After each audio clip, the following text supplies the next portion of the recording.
So today is February 12th, 2020. We're here at the North Carolina chapter of the Wildlife Society's annual meeting as a part of the COWCH program. We're here with you today. COWCH stands for Conserving Our Wildlife Conservation Heritage, and we are honored to have Pete Bromley here with us today to tell his story of conservation and his role in the field during his career. To start out, tell us a little bit about your story and how you ended up in a career with wildlife. Well, of course it's a long story, but I'll start out with where I was born and where the first home I remember was, because I think that's relevant. It tells you a lot about me. I was born on November the 20th, 1942, during the Second World War. And while I was born in Newburgh, New York, which is on the west side of the Hudson River, the first place I remember as a child living was on the east side of the Hudson River, east of Poughkeepsie, New York, close to the Connecticut border, but it was rural. When I fished with Dad, and the fish were biting, or when we were catching our bait, it was often the most fun, because he would show me, he would turn the rocks over in the streams, and he would show me, that's a stonefly larva, that's a mayfly larva. How do you tell the difference, Dad? And this is a caddis. See the little house that they built with the little sticks and stones? Mm-hmm. Dad would show me all these things when I was just a tot. I grew up learning this stuff. And have really became a naturalist in training with my dad. So he paved the way from day one with your conservationist training, and you took the helm in the stream behind your house and just in your classroom, which was the outdoors you grew up in. Yeah, and then at the schoolhouse for recess, all the boys and the girls too, they all brought their fishing rods with them, and they would try to catch these minnows in the pool under the road that went under the road next to the schoolhouse. So for about 20 minutes we'd be out there fishing. You know, this is rural America, very rural. Well, I was going to do other things. The next thing on the list here, I think, of the questions you asked me was, what about the education? Okay. Well, I started out in a one-room schoolhouse and did quite well. I went to a public school, of course, a centralized school, and they didn't know what to do with me, because the kids in the one-room schoolhouse taught me to do arithmetic and read before I was 5. I was a sponge. I wanted to learn. Learning was fun, and the older kids taught me. And I was hardly tall enough to put my head and hands above the chalk rail where the chalkboard was in the back of the room, in the schoolroom. And they were teaching me math, so I could add and subtract. And I could read the childhood reader before I went to public school. So when I went to public school, they put me in my age bracket in the first grade. And I was bored in school, and I didn't pay attention, and my grades were terrible, and I was not a very good student in public school. But somehow or other, I got the light turned on gradually, and I became a better student. And I wound up, by a great stroke of luck, accepted to Cornell University, where I was going to go be a chemistry teacher. But I had trouble getting through chemistry. You ever have trouble getting through chemistry? Yes, indeed. Oh boy. I had trouble getting through chemistry a few times. Right, and I understand that very well. So, but I took a course in conservation, and I loved it. And I said, of course, that was what my father did. And I wound up being in the very same major he had 30 years before me. So I graduated from there, and by another good stroke of good fortune, I wound up being accepted at the University of Montana to do my Master of Science degree. But it turned out to be a Master of Arts degree, because I took a comprehension test in reading and French, and I could do that. So I got a Master of Arts in 1967. When I finished my master's degree, I I worked in Montana for my master's, University of Montana, and I was taken. There was going to be a research program on sharp-tailed grouse, and that just really thrilled me to be working on a game bird. I was so excited when they accepted me. When I got there, there was no funding for it. What are you going to do? Well, I had a teaching assistantship, so we survived on $2,600. I survived with $2,600 or something like that for the academic year. And one day, my major professor said, well, nobody's ever really looked at the behavior of pronghorn antelope out at the National Bison Range. Why don't you do that? Okay, so I did that. I went out in the bison range and started watching pronghorn antelope and taking notes the way I was taught to do in ornithology. So I had a field notebook and took notes and had a little map of where I was. And I started seeing the same antelope in the same places day after day, same bucks. Same buck, same place, day after day. I said, wow, that's really neat. They act like songbirds, territorial songbirds. Isn't that interesting? And then I watched them born. I studied the behavior of the mothers and their babies when they were born. And so I took all these observations. Came back to the university after my first year. I typed up about 28 pages from my field notes. And one of the most important people in my life looked at them and said, Pete, you're seeing a lot of interesting things out there, but nothing of what you're seeing is going to amount to a thing when it comes to science. They're just anecdotal. You're seeing things, but there's no consistent, regimented pattern of taking scientific information. Turning your observations into scientific information requires a system. I'll let you work with one of my graduate students. Maybe he'll give you a hand. Well, I learned the next year. The first year was 1965, the first summer. The second summer was when I really got the goods on them. Because when the fawns were born, I caught them, which is quite something in itself. That's where you watch them born from a ridgetop through a telescope. And you have to know, in the Great Plains, in the grasslands, everything looks the same. But those antelope they lie down and they curl up like a dog sleeping like this. And from a distance, soon they disappear. So I would follow that for up to half a mile. And then from here to about 20 yards where that case is, I would spot them. And then I would get down and go, they're newborn. When they're still wet, they're easy. But when they get a little older, you sneak up on them, and then you get about 10 feet from them, and then you do a flying tackle. That's what I did.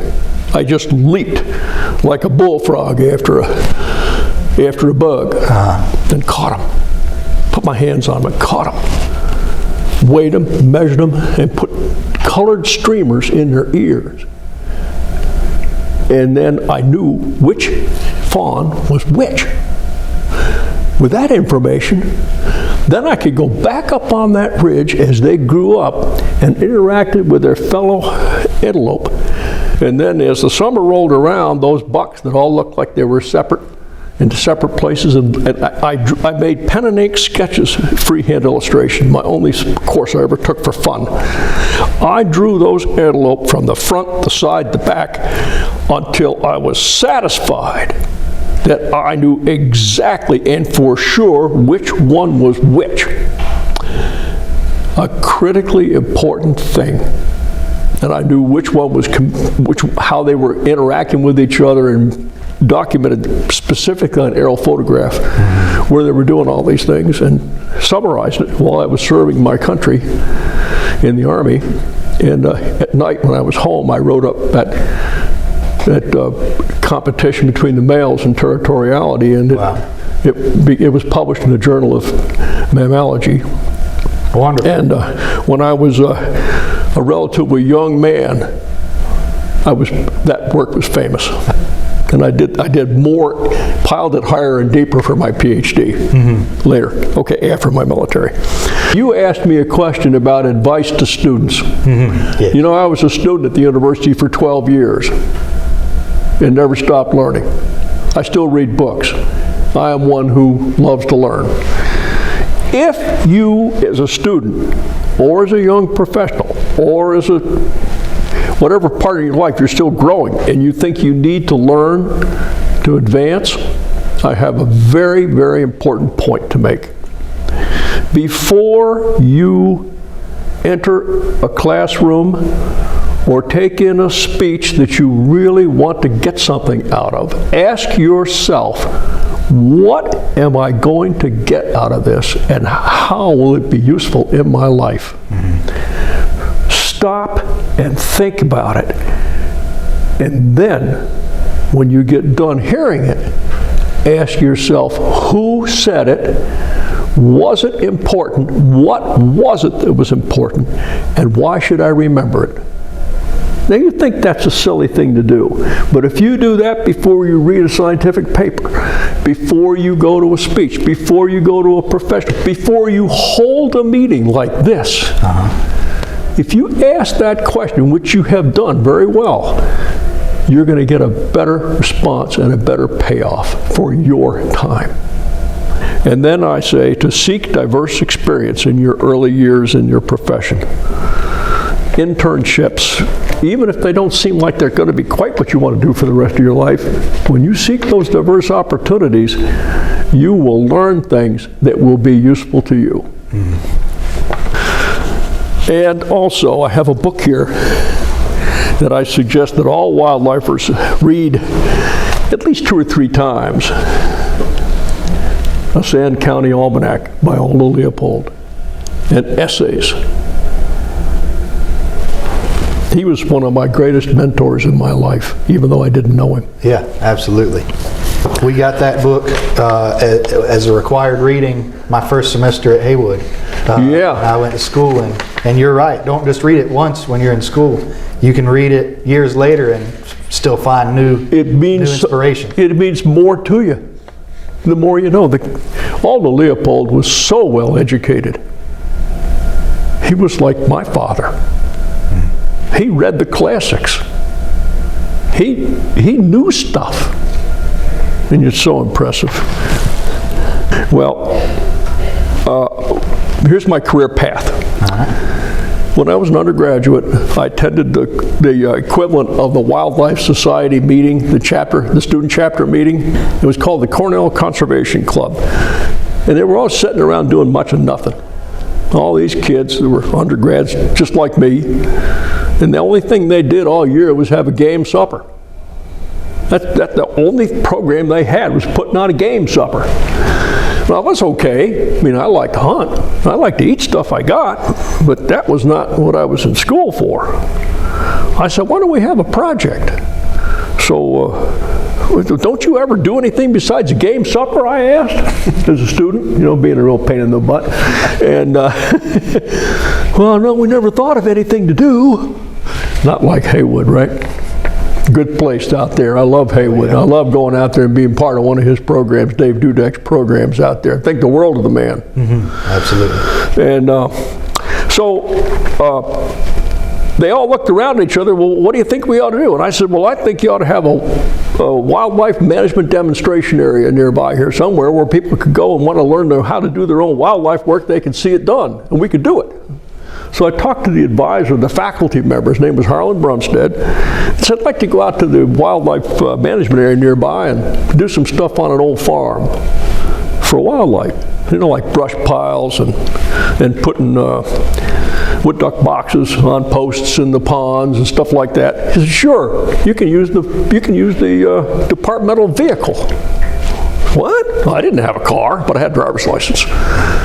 Pretty quick, all the kids that wanted to go were going with me on Saturdays, stomping through the snow, chiseling holes through the ice, chopping stuff down, piling stuff up, getting real tired, making a fire and having a little lunch out there in the woods. And that's what we did on Saturday. So that was good. My next professional job, we just jumped to it. I was a natural resources coordinator for the New York Temporary Commission, New York State Temporary Commission to study the Catskills. It was a legislative commission from 1973 to 75. I did fisheries, wildlife, unique, natural, and historic sites, plus whatever the boss wanted done that had to deal with working with people. Mm-hmm. And I gave speeches all around the Catskills 2 or 3 times a week. I'd be on the road in my car, driving through the ice and the snow sometimes, to smoke-filled rooms, giving talks on whatever we were doing in the Catskill Study Commission. Uh-huh. That was great training for me to be a public educator. Yeah. That's what I did. A lot of good stuff there. And then I went, finished my PhD after that job was over. And between 1977 and 1990, I was a wildlife extension professor or specialist at Virginia Tech. And I did help people do things. I made programs for them. I helped them organize their thoughts, helped them manage their money. I helped some of them establish a newsletter. I did a lot of the things that they could improve the information flow within their non-governmental conservation organization, NGO, made them go. They all appreciated it. And you know what? I didn't really expect this, but I got awards. That looks pretty good on your resume. Because I had an appointment, as 90% of my time was supposed to be a wildlife extension specialist, public educator, you're not going to teach it. You're not going to teach in the classroom here at Virginia Tech. And I wanted to teach probably a course you took at Haywood, Conservation of Natural Resources basic course. Mm-hmm. That's what I wanted to teach. And I want to teach another course to the seniors and people getting on, and that would be a course in public relations for natural resource managers, which is what I did a lot of. Public speaking, video programming, dealing with the press. Mm-hmm. When the radio station comes up and interviews you and puts you a microphone right in your face and you're on the TV, what are you going to say and how are you going to say it to do your job well? Mm-hmm. I wanted those undergraduates not to be surprised when they got stuck suddenly being interviewed when it really mattered. So that's an example of what I wanted to do, why I left Virginia Tech to come to NC State. I got a letter that said we want someone to teach the basic course and we want to teach someone to teach a course called Natural Resources Advocacy. It was like the job was made with my name on it. I agonized after going. My wife and kid, my wife didn't want to leave Virginia. We had 18 acres out in the country, beautiful place. We left. I went to the city in Raleigh and lived in Fuquay Marina. Mm-hmm. I got a 50% pay raise to come to NC State. And that was very important because I had 3 kids growing up and my wife didn't work. So we were living what I got out of the garden, and nothing I shot was ever wasted, and no fish I ever brought home was ever put in the ground without. we survived. Yeah. Country boys will survive, right? That's what they say. Yeah, I'm one of them. I'm one of them. So anyway, I went to NC State and did exactly. My career took a big jump in fulfilling my hopes and dreams for my career, because I did. I continued. I taught those 2 classes, and I taught wildlife damage control to the 2-year ag students. And went out, and I also got involved with establishing what's called the Wildlife Damage Control Agent Program in the state. Okay. Carl Buchholz, me, John Heisterberg with Wildlife Services, USDA, all 3 of us coordinated, and I made the educational program up and figured out how to run the thing and started it off. And it's still going today. Yes. So there you go. You didn't know that. No, I didn't know that. So I continued work until 2003, and I conducted, meanwhile, I took graduate students, and there was a big issue in North Carolina. What happened to the quail? Why are they declining on farmlands? And I happened to be in the right place at the right time, and curiously enough, once again, my curiosity prepared me for the future. Before I left Virginia Tech, I worked with a really talented young student, a woman, Betsy Stinson. She's a district wildlife biologist now. Her mother took courses from Aldo Leopold, University of Wisconsin. It's a small world in this wildlife profession. And she wanted to get into pesticides and wildlife. I said, fine, we'll do an extension publication for the whole state. And she reviewed what she knew from doing pesticide work on bobwhite quail and so on. We put a publication together. Well, I had all this in my background when the issue came up in North Carolina. It had an extremely talented graduate student that came with me to do his PhD, and we got going big time.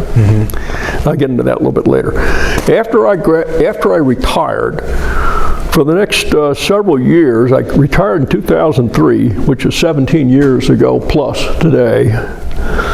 I served on the Board of Trustees of the Tall Timbers Wildlife Research and Land Conservation Incorporated in Tallahassee, Florida, which is well known for bobwhite quail and forest fire ecology. If you don't know about tall timbers, you ought to. Yeah, I think that. Well, you know, it's just, if you're talking to somebody that's done this for over 60 years, you know, and I really, really loved it. I wasn't just doing a job, and I really loved this stuff. Anyway, I served for a number of years after I retired as a member of boards of trustees and so on, in local government, and did advise local government county commissioners on what to do, and was chairman of a committee. And in the wildlife profession, I believe the central questions have remained exactly the same as they were when I took conservation in 1962 or 1961 as a student. What are they? The animals, their habitat, their interactions with people. And I brought with me something I've used for years. Now, I don't know if this is going to work, but you and I will talk about it. I have a Venn diagram here. That's these circles that overlap. We saw one of those in one of those early presentations today. And what I did with this is, I'll show this. Now this circle here, this is where we all start out. We all start out our professional life thinking about the critters, fish and wildlife. We want to know their ecology, behavior, and physiology. Depends on where you are. But for me, I was always interested in behavior and ecology, and I took a lot of physiology too. Well, then, you know, you say, wait a minute, you're not satisfied with just knowing about the ecology of a critter. You want to know, what about its habitat? Okay? Well, what is habitat? We talked about climate. The function of this meeting is talking about climate change, right? Well, climate is important.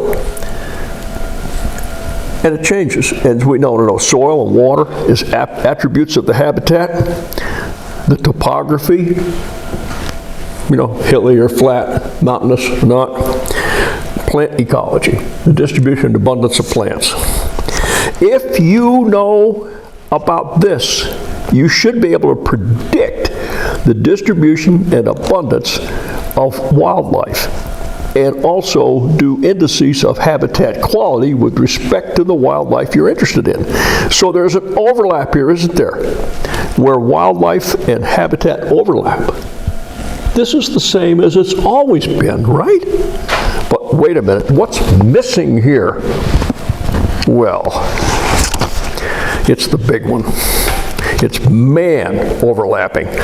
All now we have Man, population, economics, sociology, education, recreation. How does that overlap with habitat? Well, that's called land use. We deal with it every day. We were talking about it in Mecklenburg County, weren't we? You're dealing with land use. Well, on the opposite side, with the critter side, we work in the wildlife management profession to manage species by, we want to estimate the values of wildlife to people for recreation, education, sociology, economics, and so forth. It's all there, isn't it? It's all there. And we want to, and then in law enforcement, we enforce the rules with the game wardens, and the biologists assess the populations and the demands of people and the capability of habitat to come up with seasons and bag limits. Where is the big time picture? Where is the middle? The middle is where everything comes together.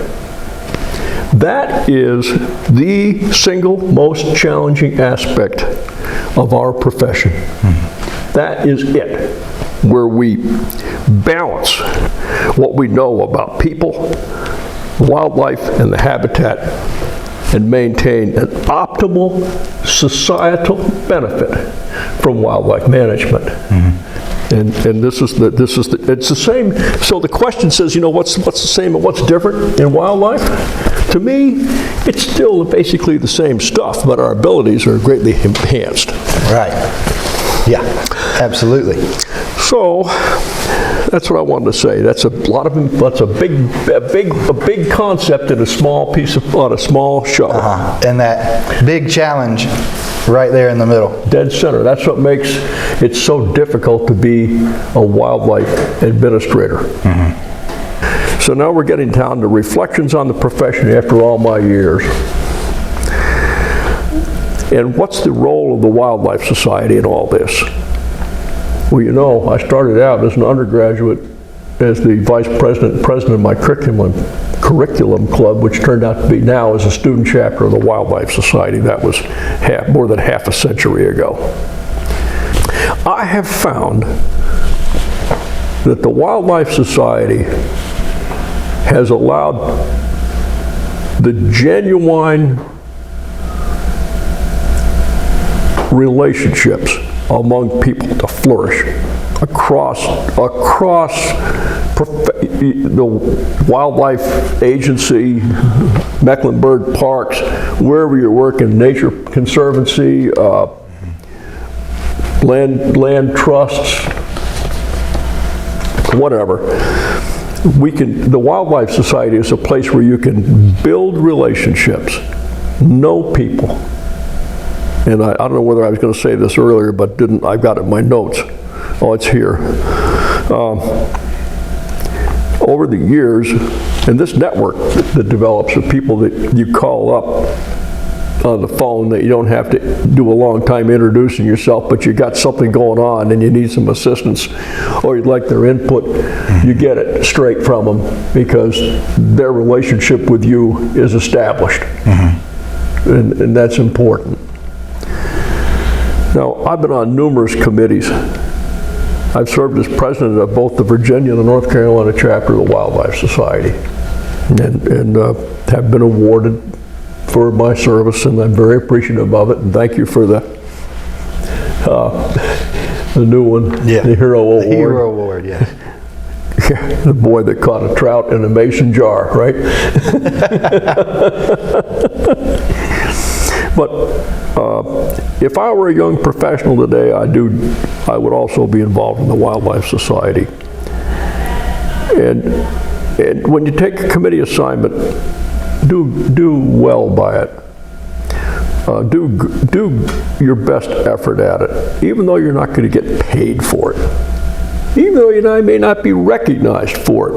The people you work with will remember that you were there and you were pitching and you were batting and you were catching and you were fielding and you were there doing your part and doing it well. And that will not be forgotten. The other thing I think of is that when you're doing this stuff and you're working with folks, whether you're working with landowners or sportsmen or bird watchers or flower pickers or pollinating bees or whatever, and you're on these committees and you happen to be stuck as being the chairman, give credit where credit is due, you know? Make other people feel recognized for their contributions. Do not seek to take the credit. Let other people shine. Avoid taking the credit if you can. All right, concluding remarks. I asked my daughter about this. She's 47 years old. She has epilepsy. My wife has taken care of her for over 30 years, 24 hours a day, 7 days a week, never one day off. But my daughter, even though she's had epilepsy, is a really thoughtful person. I said, gee, Heather, this is like probably my last professional speech. What should it be about? How would you know? How do I know whether I've done any good or not? And she said to me, she said, well, ask the pronghorn antelope, the wild turkeys, the bobwhite quail, if they are now better understood because of what you did.